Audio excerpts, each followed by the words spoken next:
Dear students of class 11th and 12th, we are in the lecture number 12 of season 2. हम question number 6 कर रहे हैं। ये 8 marks का, इसको हम अभी कंप्लीट करना है। इस वक्त हम क्या करेंगे इस वीडियो में, इसमें हम करेंगे, ये टॉपिक लिखा हुआ है narrative writing. Narrative writing personal experience और ह्यूमरस राइटिंग को भी कवर करता है। ओके, मैं जरा डिफाइन करता हूँ नरेटिव राइटिंग को। Narrative writing is the art of telling story. Narration बोलते हैं बयान करने को। It's the art of telling story. और इसमें सीक्वेंस जरूर फॉलो होता है कि कैसे कोई चीज हुई सिस्टमेटिकली। अच्छा, कैसे नरेटिव राइटिंग को लिखते हैं, how do we write narrative writing, उसके लिए कुछ पॉइंट्स मैंने लिखे। सबसे पहले आप आंसर देंगे किसको, where and when. Where when means कहां और कब ये इवेंट हुआ। जिस चीज के ऊपर आप लिख रहे हो कि where and when did it happen, कहां पे और कब, इन टाइम और place. Who are the people, characters कौन थे। प्रॉब्लम क्या थी। उस जब आप नरेटिव राइटिंग किसी चीज के ऊपर टॉपिक के ऊपर लिख रहे हो तो व्हाट वाज द प्रॉब्लम। किसी भी चीज को जब आप नरेट कर रहे हो तो what was the problem there. Number 1 who were the, number 1 where and when, कहां और कब। Number 2 who were the people. Number 3 what was the problem. कुछ तो होगी प्रॉब्लम, जिसको आप प्लॉट भी बोलेंगे। प्लॉट तो नहीं बोलेंगे, उसको प्रॉब्लम बोलेंगे।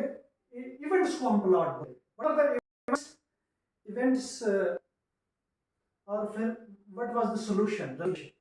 इन क्वेश्चंस का आप आंसर देंगे जब आप नैरेटिव राइटिंग लिखेंगे, तो आप इन चीजों को आंसर देंगे। वेयर एंड व्हेन, कहां और कब। हु यानी कौन लोग थे, कैरेक्टर्स कौन थे, प्रॉब्लम क्या थी, इवेंट्स क्या थे, प्लॉट क्या था, स्टोरी क्या थी, और रिजोल्यूशन यानी कैसे उसका खात्मा हुआ। तो नरेशन में नैरेटिव मूव को आपने नहीं छोड़ना, you have to be narrative, बयान करते जाना। फिर टाइम प्लेस और एक्शन का ख्याल रखना अपना। टाइम क्या था, प्लेस कौन सी थी, और एक्शन कौन सा हो, यानी कौन सा एक्शन किस वक्त हो, वन थिंग। और दूसरा ऑर्डर। ऑर्डर में जब भी बोलता हूँ उसमें क्रोनोलॉजिकल ऑर्डर बहुत इंपॉर्टेंट होता है। ऑर्डर ऑफ हिस्ट्री में भी लाएं तो आप पहला इवेंट जो हुआ होता है ना उसको पहले रखते हैं, फिर दूसरा। हिस्ट्री भी क्रोनोलॉजिकली चलती है। 1920, 1922, 1926, 1930, ऐसे इसको बोलते हैं क्रोनोलॉजिकल ऑर्डर। तो इवेंट्स में भी आप आगे पीछे नहीं करें। जो चीज जिस वक्त हुई, पहले जो बात हुई पहले, मिडिल में जो बात हुई मिडिल में, आखिर पे जो बात हुई आखिर पे, उसको हम बोलते हैं क्रोनोलॉजिकल ऑर्डर। उसको आप फॉलो करेंगे। what are the general topics of this narrative writing? Rain, on way to school, a journey, on bicycle, how I passed a night at a village, a horrible storm, जिसके ऊपर आप narrate कर सकें। Okay, अब है दूसरा report writing. What is a report writing?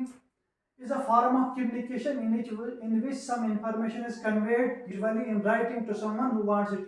आप report करते हैं, एसएचओ करता है, एसएचओ रिपोर्ट करता है एसएसपी को, सबऑर्डिनेट ऑफिसर रिपोर्ट करता है सुपीरियर ऑफिसर को, यूजुअली इन राइटिंग। तो जिसको रिपोर्ट की जरूरत होती है उसको पूरी इंफॉर्मेशन आपकी रिपोर्ट से मिलनी चाहिए। रिपोर्टिंग आपको न्यूज़पेपर आप देखते होंगे, टीवी पे रिपोर्ट करते हैं reporters. Reporting of news, events, messages, experiences, meetings, business की भी रिपोर्टिंग होती है। तो रिपोर्टिंग में आपको ये 2-4 चीजें और ख्याल रखना है कि जब आप रिपोर्ट करें आप टाइम, प्लेस, डेट और एक्शन को याद रखें। टाइम क्या था, प्लेस कौन सी थी, इवन पीपल कौन से थे, और action. Time, place, action, agenda, date, place, time, action, इन चीजों को आपका ख्याल रखना। जैसे आप जा रहे थे, आपने किसी घर को आग लगते हुए देखी, रिपोर्ट ऑन दिस। तो कैसे देखें आप, कहाँ जा रहे थे, क्या टाइम था, क्या डेट थी, आपने क्या देखा पहले, फिर आगे क्या हुआ, कैसे मसला सेटल हुआ। जैसे इस पे आप जैसे एग्जाम्पल के, house on fire, road accident, खुदा बचाए, आपने रोड एक्सीडेंट देखा, कैसे देखा, क्या देखा, where were you going, what was coming, फिर क्या हुआ। अब blood donation camp, environmental day celebration in your school, आपके स्कूल में environmental day support day celebrate हो, इस पर रिपोर्ट लिखो। तो आप लिखेंगे ना क्या टाइम था, क्या डेट थी, किसने इसको प्रेजाइड किया, क्या टॉपिक कवर किए गए, किस किस ने बोला।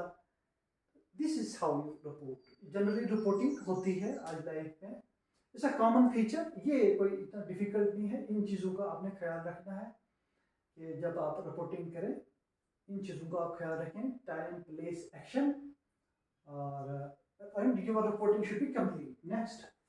नेक्स्ट आपका है पर्सनालिटी प्रोफाइल, ये 12th वालों को है। तो इसको बोलते हैं biographical sketches. What is a biography? जब ऑटोबायोग्राफी होता है जब कोई इंसान अपनी लाइफ के बारे में लिखे, अपनी लाइफ हिस्ट्री लिखे, दैट इज ऑटोबायोग्राफी। और जब कोई इंसान किसी दूसरे की लाइफ हिस्ट्री के बारे में लिखे उसको बोलते हैं बायोग्राफी। बायोग्राफिकल स्केच यानी आपने दूसरे की लाइफ के बारे में लिखना है। तो उसमें क्या लेते हैं, बड़े बड़े लोग जो दुनिया में हुए या इस मुल्क में हुए उनकी लाइफ के ऊपर लिखा जाता है, उनकी लाइफ हिस्ट्री लिखी जाती है। उसमें क्या है, great man's life in the, आप स्टोरी की शक्ल में लिख सकते हो, शक्ल में, in the shape of a story, in the shape of a report आप लिख सकते हो किसी भी ग्रेट मैन की, जो आपको पूछा जाएगा उसकी लाइफ हिस्ट्री, उसके मैन इवेंट्स की, मैन अचीवमेंट्स की, मैन कंट्रीब्यूशंस क्या रही, ऐसे उसको कंक्लूड करेंगे आप। तो बायोग्राफिकल से स्केचेस भी आपको पूछे जा सकते हैं। जैसे एक बार महेंद्र सिंह धोनी पे लिखा गया। एक बार तो एक सिंपल क्वेश्चन आया कि जो भी आपको अच्छा लगता है कि जिससे आप लाइफ में इन्फ्लुएंस हुए उसके बारे में लिखें। तो आप किसी भी टॉपिक पे आपको पूछा जा सकता है कि आप उसके बारे में 10 चीज़ें जानना चाहें। This is how biographical sketch is also asked. तो इस क्वेश्चन में क्वेश्चन नंबर 6 ये 8 मार्क्स का है। इसमें हमने बहुत सारे टॉपिक्स कवर किए। इसको मेन में जब हम एक ही हेड में लाते हैं तो उसको हम बोलते हैं कंपोजिशन राइटिंग, है ना। कंपोजिशन राइटिंग को मैंने अपने आप में आपको डिस्कस करके बताया।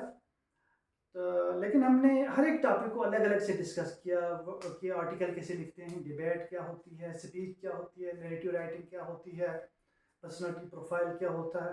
तो इनमें से कोई 2 आपको एग्जाम में आएंगे, उनमें से आपको एक के ऊपर लिखना पड़ेगा। कितना 150 टू 200 वर्ड्स पे लिखे आपको लिखना है इस पे 8 मार्क्स का। आई होप कि आपको समझ आई होगी। You like and share this video ताकि तमाम बच्चों तक ये तालीम पहुँचे। Thank you.